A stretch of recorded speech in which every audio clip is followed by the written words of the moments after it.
Hey guys, how's it going? Kripparrian here. Today I want to give you guys the poison scam. It is not a major poison scam game. It's not like I just played a bunch of junk. I played a pretty good build. I got outscaled, and I kind of proved my point once again that unfortunately we do need just kill mechanics in Battlegrounds. It is the only way to actually have a chance against players that have invested into stats and outpaced you the whole game. Yes, it's kind of feels a little bit unfair to be able to overwrite that long game advantage, but until we have further mechanics introduced into Battlegrounds that allow a low scaling player to have any chance against a high scaling player throughout a course of many turns, of course, until there's any other mechanic besides poison, you really just gotta use it, and you gotta get good at it, and you gotta know exactly what and where to use it. There is a logical reason for why the opponent won. Right, but there's so many inconsistencies for his dead Khadgar allowing more minions to spawn, and my dead Khadgar did not allow any more minions to spawn. And I attacked twice and he attacked 14 times. No, so overall not really. Not really.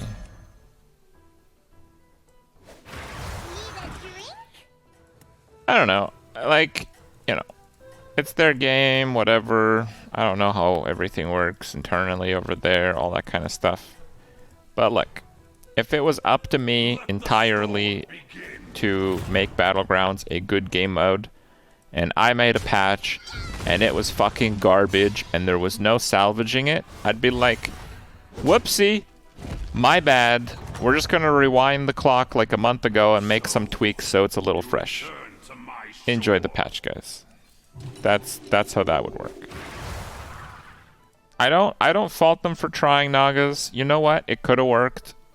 It could have been fun. Maybe it probably needed a little bit more testing because, it was extremely unbalanced and not very fun. But bold move to remove buddies and to go ham with Nagas and Spellcraft. Totally good. But then it was awful. And we've just been getting tweaks to awful. It's I don't know. It's like a steaming pile of shit. And just put a fan near it so the fumes aren't as bad. Then it dried up in the sun and we can make it into paper and make origami out of it. That's what we're doing right now, right? Yeah.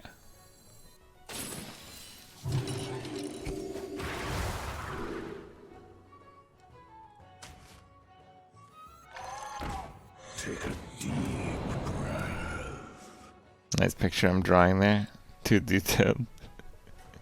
Shitagami is a proud tradition. Don't make fun. Yo, is that a real thing? That's kind of cool, actually.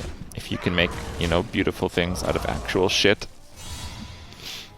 If that's not a real thing, maybe it should be. I ain't touching this stuff. I'm just saying, I'd approve. Impressive. Crows and four bruising.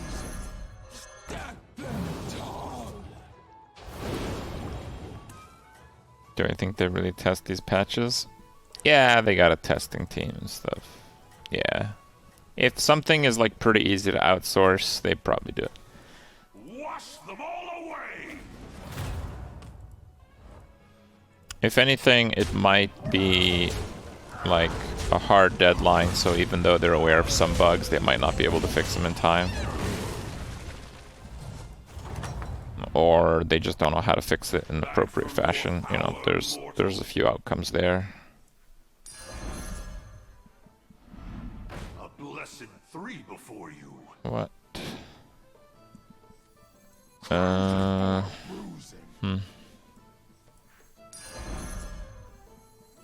Take a deep breath. Go for a 6. I don't know. One thing they're good at testing is the pay-to-win mechanics in Immortal. I actually don't agree with that. I think they would have made way more money if free-to-play players actually had a chance. I think the I want to say it like the facade is too evident. Like it's too obviously pay to win. You impress me, mortal. I think they actually did not do a good job with the pay to win mechanics in Immortal.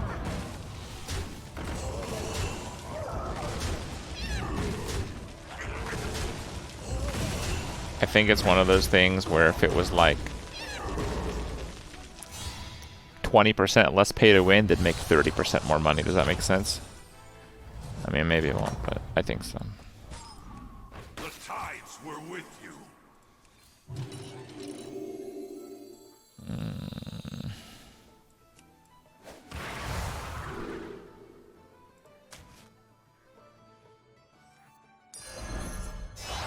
Great power, hard earned. Stronger than most.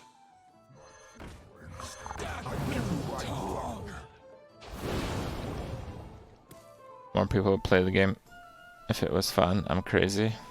What? Apparently there's lots of clans in Immortal that require you to show your IRL income so that you can keep up with the pay-to-win players. It's just crazy. Is it?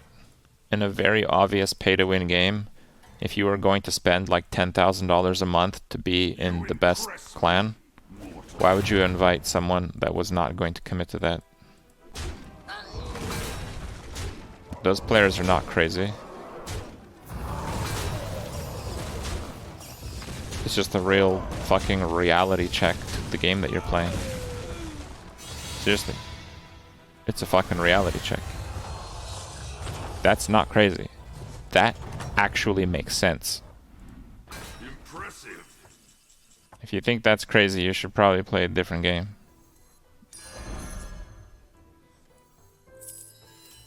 Hey, watch out! I'm beaten.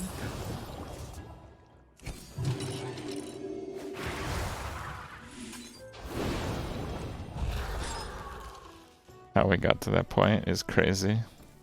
Shitty phrase. It's gonna be real hard to sell this brute. And we already have the boar. So if we're pushing Quillboars on 6, the Dynamic Duo is a fantastic card. Which game we talking about? 10k per month?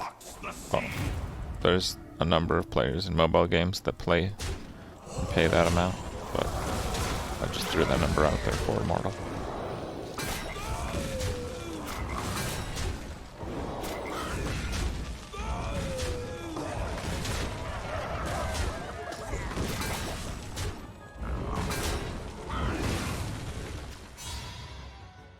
I don't know how much armor Van Cleef starts with. I think it's more than 5 though.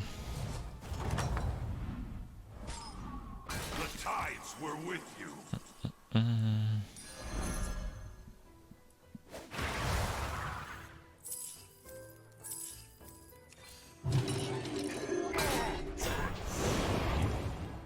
What is my opinion of Vince McMahon stepping down as CEO of WWE? Did this happen recently? Bro, this guy's 76 years old. According to Forbes, he's worth $2.4 billion. The fact that he's worked until 76 to the point where he's worth $2.4 billion really goes to show that he really liked what he was doing.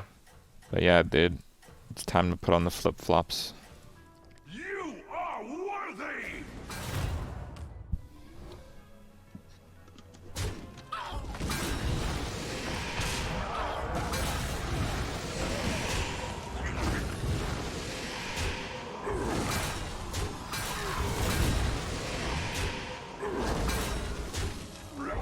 Not enough to join your Immortal clan?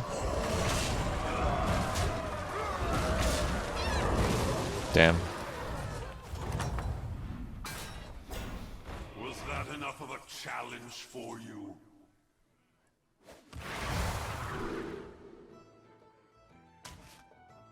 No negotiations!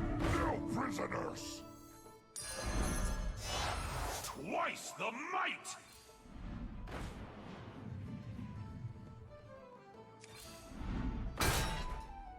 Take a deep breath.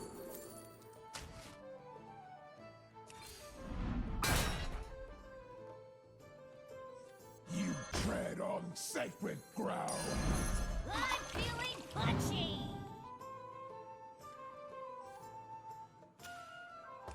Alright, I guess it's a start. He had an affair with an employee and paid her not to speak. I mean, if it was fully consensual and it was actually just an affair, honestly, I'd expect much worse from, like, 80-year-old billionaire in a fairly shady business. What's wrong with having an affair? Well, generally, if it's with, like, coworker, it's, like, not very professional. If you're, like, the fucking CEO, there's, like, some power dynamic at play where, yeah, even if it is consensual, maybe not quite fully. Yeah, so it becomes a mess.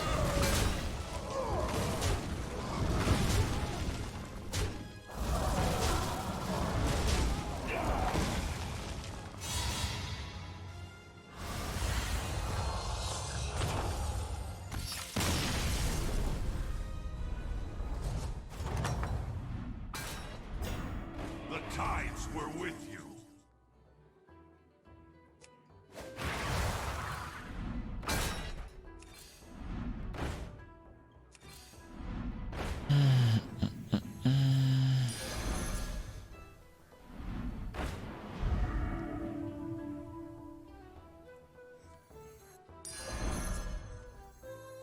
Into the abyss it goes. Here is your reward. Now, prisoners, I give you my blood. Alrighty. You aren't man enough to dump the wife. It shows your lack of character. What the fuck? There's some really interesting, like, I don't know. The current standard that we have for, like, relationships, the dynamics of, you know, all that kind of shit. When things go well, when things don't go well, all that kind of stuff. The social norms have actually changed so much.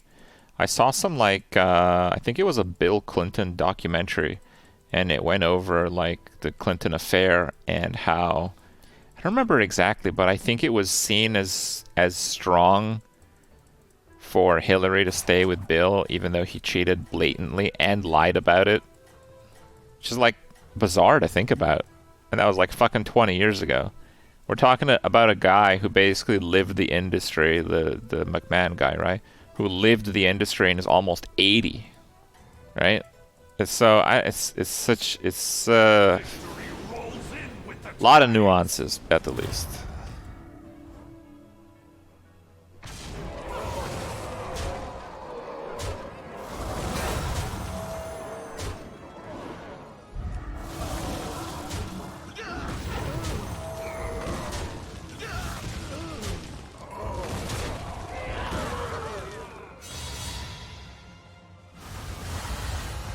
What's the documentary called?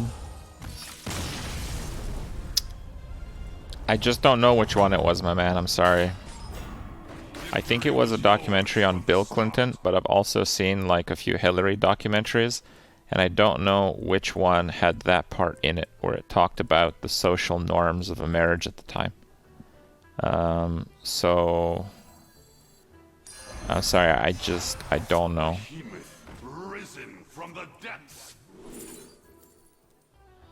It's garbage elementals.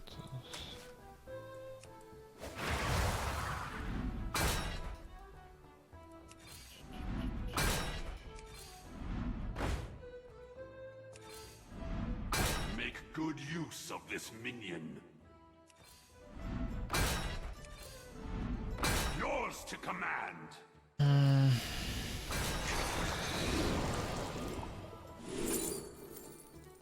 Total shit. Whatever, I'll go for the free card, I guess. Social norms about what a valid and healthy relationship looks like have also changed a lot, especially with younger generations. Well, that's generally what I was saying, yeah. Oh yeah, the taunts in the shop being 10 times louder than they should be is a month-old bug now. I'm just a mad person, guys. I just get unreasonably angry at everything, clearly. Your way peaks. Ride it. Old man yelling at clouds.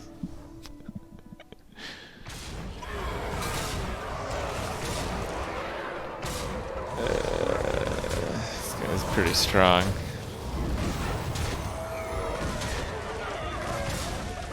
Oh, fuck.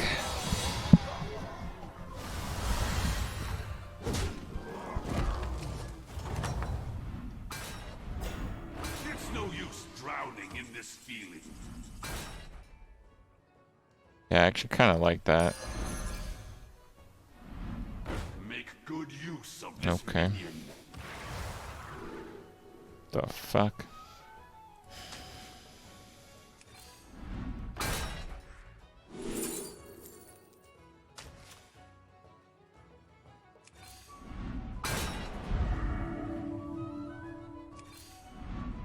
Make good use of this minion. It's like +6. I think on a Divine Shield it's actually pretty good. Because it affects the other dudes at the end also. Actually, you know what? I'm gonna do this. Escape the darkness with me. Stack them tall.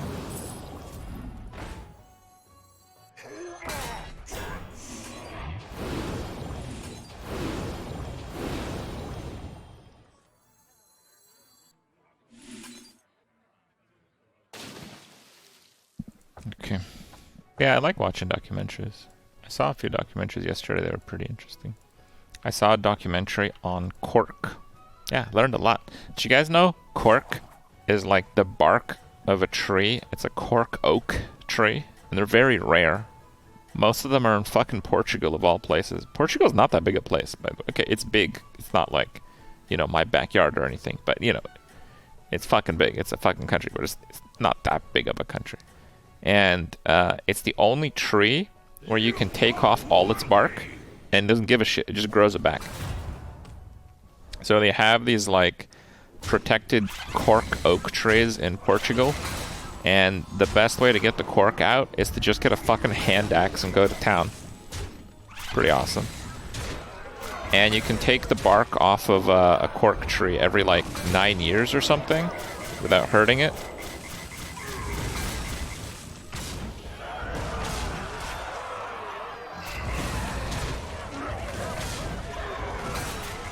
And basically, the result is that it's the most sustainable form of wood. Now, whether cork is actually wood, yeah, that's pretty debatable, right? It's pretty debatable. But nevertheless, I thought it was really cool. So I watched a documentary about that. And I watched a documentary about how they found one of the largest areas of peat moss. And they found it in the Congo, apparently. The tides were Give me a with sec. you.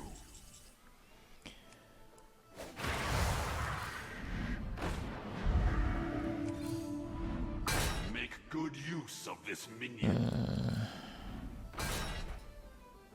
Okay, let's try that. And so it was gilded in glory.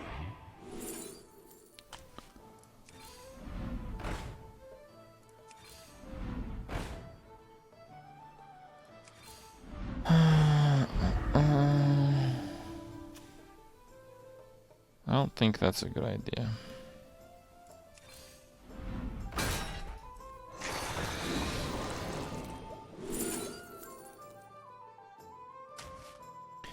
Right, so apparently peat moss is like old plant matter.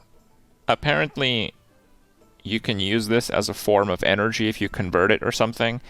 I don't know the science behind that, but like in Canada they have like the tar sands, which is like kind of like trash almost, like nature's trash. And then if you heavily modify it, you make fuel, kind of. And it's like really bad for the environment. Do not recommend. Apparently with peat moss, it's some similar bullshit, but I don't know the details of that. Anyway, so the amount they found in the Congo is like massive. Like, massive. And I beat that, right? Yeah. Apparently it's one of the largest areas of it, and it's really valuable. They're looking into like extracting it and, you know, making, you know, the people of Congo wealthy, and, you know, generally how that shit kind of works, you know. But a little bit of a detail on that is that it's like extremely damaging to the environment to remove peat moss from the ground and convert it into fuel and shit like that. The tides Who knew? were with you. I think I probably need a manted queen. Give me a sec, guys.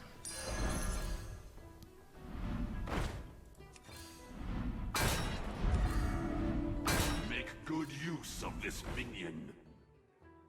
Hey,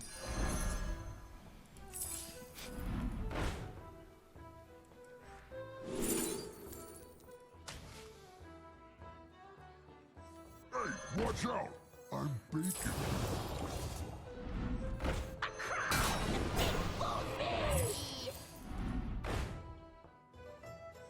Onward, my nautical steed. So if we give that Wind Fury, it has a better chance to get Divine Shield. Because Wind Fury is not super valuable on the others, and I will put Divine Shield on that. And I think we will try to super stack one of them and not the other. Anyway, so this whole peat moss situation in the Congo, apparently the quantity of peat moss that they have, if they extract it, it would produce as much CO2 in the atmosphere as, I think it was the US or America. I don't know what they said, but the US is most of America in terms of emissions. Anyway, let's just say the US. The same amount of emissions that the US produces at its current rate for 20 years. That's how much it would damage the environment to take that shit out of the ground. And obviously that's really bad, and did I win? I did not win. But here's the interesting thing,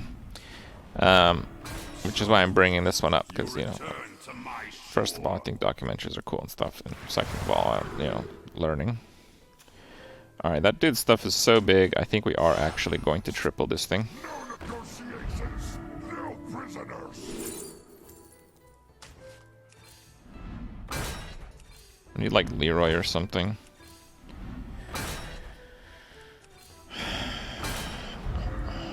Yeah, I guess I'll take a shield.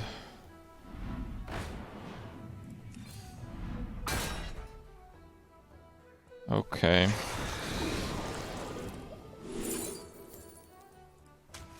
Total garbage. My children, I give you my blood. So there's activists that are like, no, my environment, and, you know, the kind of stuff you'd expect. But then the really interesting thing, and it really kind of put the whole thing into perspective for me, there's activists on the other side of the argument.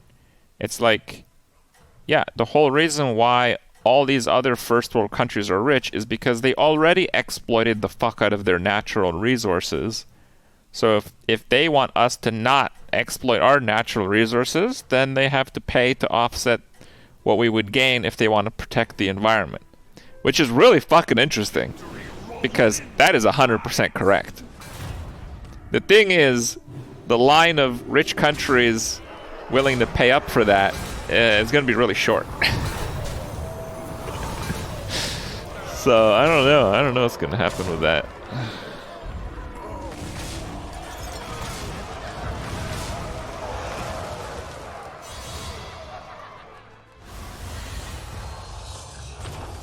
Oh, we won.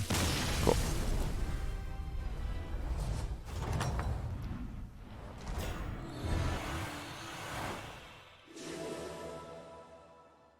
Your city is practically half built on peat. Get a shovel, bro. The riches are beneath your feet. You guys remember that Hobbit thing? Yeah, dude. You're basically living on Smaug's gold pile, apparently.